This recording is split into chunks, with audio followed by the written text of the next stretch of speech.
পাশাপাশি রাজ্যে পালাবদলের পর পৌর পরিষেবার ক্ষেত্রে অনেকটা ব্যাহত হচ্ছে বিজেপি কর্মীদের অভিযোগ। দীর্ঘদিন ধরে বেহাল অবস্থায় পড়ে রয়েছে খড়দা পৌরসভার পরিষেবা। কেন সাধারণ মানুষ বঞ্চিত পৌর পরিষেবা থেকে, তা নিয়ে খড়দা পৌরসভার ভেতরে ঢুকে চেয়ারম্যানের ঘরের সামনে বিক্ষোভ প্রদর্শন করেন বিজেপি কর্মীরা।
তার পাশাপাশি একাধিক তৃণমূল কাউন্সিলরের বিরুদ্ধে তাদের অভিযোগ দুর্নীতি হয়েছে খড়দা অঞ্চল জুড়ে। সেই পরিপ্রেক্ষিতে তৃণমূল কাউন্সিলরদের খড়দা পৌরসভার ভেতরে দেওয়া হয় চোর চোর স্লোগান। ঘটনাকে কেন্দ্র করে উত্তপ্ত খড়দা পৌরসভা। এই প্রসঙ্গে বিক্ষোভরত জয়শ্রী বিশ্বাস নামে এক মহিলা বিজেপি কর্মী বলেন, ওয়ার্ড 2 নম্বর ওয়ার্ড 4 তারিখে যখন রেজাল্ট ঘুরছিল বিজেপির তরফ থেকে সমস্ত মিস্ত্রিদের উইথড্র করে নেওয়া হলো। রাস্তায় বড় বড় গর্ত খোঁড়া আছে। দীর্ঘদিন কাউন্সিলরকে বলে বলে আমরা ফেড আপ যে মানুষ মরে যাচ্ছে। আমি স্কুটি নিয়ে দুবার পড়েছি। কাউন্সিলরকে ভদ্রভাবে স্যার একটু দেখুন, স্যার একটু দেখুন, উনি বলছেন বালি পাচ্ছি না।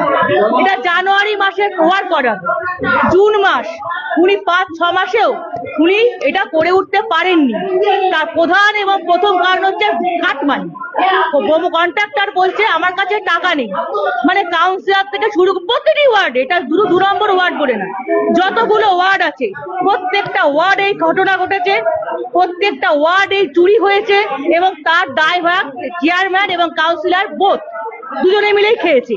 তা এখন মানুষের পরিষেবা দেওয়া ওনাদের কাজ, যেহেতু মিউনিসিপ্যালিটিতে এখনো ওরা চেয়ারে বর্তমান, সেহেতু মানুষের আমরা শুধু পরিষেবাটা দেওয়ার জন্য পাওয়ার জন্য ওনাকে অনুরোধ করতে এসেছি। চুরির পর চুরি, এনারা যে কত চুরি করেছেন, বালি থেকে শুরু করে গরু পায়খানা, আবাস যোজনা, রাস্তাঘাট সব চুরি। এখন কি পরিষেবা পাচ্ছেন না? একদম কিচ্ছু পরিষেবা বলতে শুনুন, আমি যেহেতু বিজেপি করতাম, আমাকে 6 বছর ধরে আমার বাড়ি থেকে নোংরা তোলে না, আমাকে বালতি দেয়া হয় না। আজ সকালে ওনারা একটি বালতি আমাকে দিয়েছে। এ প্রসঙ্গে বিস্তারিত আমরা আরো দেখব, শুনবো পুরপ্রধান নীলু সরকারের বক্তব্য। তবে ছোট্ট একটা বিজ্ঞাপন বিরতির পর। ময়ূরী ব্যাংকোয়েট খড়দহ রহরায় যে কোনো সামাজিক অনুষ্ঠানের অন্যতম সেরা ঠিকানা। এখানে গ্রাউন্ড ফ্লোরে একই ছাদের নিচে অসাধারণ ইন্টেরিয়র ডেকোরেশনে বিয়ে, রিসেপশন, অন্নপ্রাশন, বইতে, অফিস কনফারেন্সের জন্য একেবারে পারফেক্ট ঠিকানা।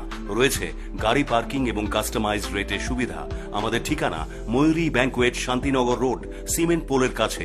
ফোন 8778233868। এদিন বিক্ষোভকারীদের এই অভিযোগ প্রসঙ্গে খড়দহের পুরপ্রধান নীলু সরকার বলেন, প্রথম হচ্ছে এই যে পথশ্রী প্রকল্প বা আবাস প্রকল্পে যেগুলো রাস্তাঘাট সেগুলো বন্ধ হয়ে গেছে আফটার ইলেকশন, প্লাস হচ্ছে কিছু ইলিগাল কনস্ট্রাকশন নিয়ে এসছে। ওরা বলছে যে ফর্মগুলো জমা পড়েছে লক্ষ্মীর ভান্ডারের, সেই ফর্মগুলো নাকি পাঠানো হয়নি। ফর্ম তো পাঠানো হয় না, ফর্মগুলো পোর্টালে এন্ট্রি হয়। হ্যাঁ, এবার আরো ওদের অনেক ইস্যু আছে। আমাদের কি বলে, স্টেডিয়ামে অনেকগুলো সাইকেল পড়ে রয়েছে, সেগুলোর ব্যাপারে ইস্যু আছে। পরিষেবা তো ব্যাহত হচ্ছে না, আমরা পরিষেবা মোটামুটি দিচ্ছি। যেহেতু আমাদের ইলেকশনের পরে যেহেতু বলেছিল কোনো রকম কিছু করা যাবে না, হ্যাঁ, চেক কাটা বন্ধ, ন্যাচারালি আমরা কোনো ডাকতে পারিনি। ঠিক আছে, তারপরে আসতে বললো যে স্যালারি চেক বা এগুলো ইমার্জেন্সি করা যাবে। তারপরে বললো যে কোন রকম যেমন ইমার্জেন্সি ফান্ড যদি দরকার হয় সেটুকুই কাজ করা যাবে। যারা আপাসের কাজ করে রেখেছে, বহু কন্ট্রাক্টর আপাসের কাজ করে রেখেছে, তারা সেই টাকা পাচ্ছে না। ঠিক আছে, হ্যাঁ, বহু আপাসের কাজ করে রেখেছে, তারা টাকা পাচ্ছে না, সেই জন্য তারাও কাজ বন্ধ করে রেখেছে। আচ্ছা, পথশ্রীর যে কাজ, সেটাও এই একই জায়গায় রয়েছে, তাদেরও পেমেন্ট বন্ধ। এই ওয়ার্ক অর্ডার গুলো মূলত জানুয়ারি বা ডিসেম্বরের এন্ড এরকম ভাবে ওয়ার্ক অর্ডার গুলো তারা পেয়েছিল। হ্যাঁ, এবং অনেকেই অনেক জায়গায় কাজ করেছে, কিন্তু তাদের পেমেন্ট পুরোপুরি বন্ধ আছে। ন্যাচারালি তারা এখন কাজ করছে না, এই জায়গায় রয়েছে। এনারা বলছেন কবে থেকে কাজ করবে সেটা বলতে হবে। তো লোক যদি পেমেন্ট না পায় তাহলে তারা কাজটা করবে কোথায়? এটা তো ঘটনা। এটা নিয়ে তারপরে একটা আবার এসছে, অর্ডার এসছে যে যেমন আমাদের এখানে ধরো 24টা এটিএম আছে জলের, সেগুলোর এএমসি হয়, সে এমসি ওগুলো বন্ধ আছে। ঠিক আছে, তো এএমসি বন্ধ বলে ওগুলো করা যাচ্ছে না। তো এখন সেদিনকে আবার পারমিশন দিয়েছে যেগুলো করানো যাবে। তো আমরা আবার এমসির জন্য টেন্ডার ডাকছি। মূলত যেটা হচ্ছে সেটা হচ্ছে ড্রেনেজ ব্যবস্থা, যেটা বর্ষার আগে পুরো ড্রেনেজ ক্লিন করতে হয়। যেহেতু ওখান থেকে ক্লিন অর্ডার পাওয়া গেছে পৌর দপ্তর থেকে, ইউডিএমএ থেকে, যে বর্ষার জন্য ড্রেনগুলোকে দেখা। এই ড্রেনের তো একটা লামসাম অ্যামাউন্ট হয়, সেই লামসাম অ্যামাউন্টের মধ্যে আমাদের টেন্ডার না ডেকে কাজ করা যায় না। তো আমরা সেগুলো টেন্ডার কল করেছি। টেন্ডার কল করলে সময় দিতে হয়, যার পদ্ধতি আছে পদ্ধতি মেনে কাজ করতে, পদ্ধতির বাইরে গিয়ে তো কেউ কাজ করবে না। এই হচ্ছে ইস্যু। না, আমাদের তো ড্রেনের যেটা বললাম, ড্রেনের তো আমরা অলরেডি টেন্ডার কল করছি। টেন্ডার কল করলে 21 দিন সময় দিতে হয় পার্টিসিপেট করার জন্য। তারপরে টেন্ডার ওপেনিং হয়, তারপর ফিনান্সিয়াল বিড দেখতে হয়, তারপরে হয়। খড়দহ থেকে অচিন্ত চক্রবর্তীর রিপোর্ট আপনারা দেখছেন।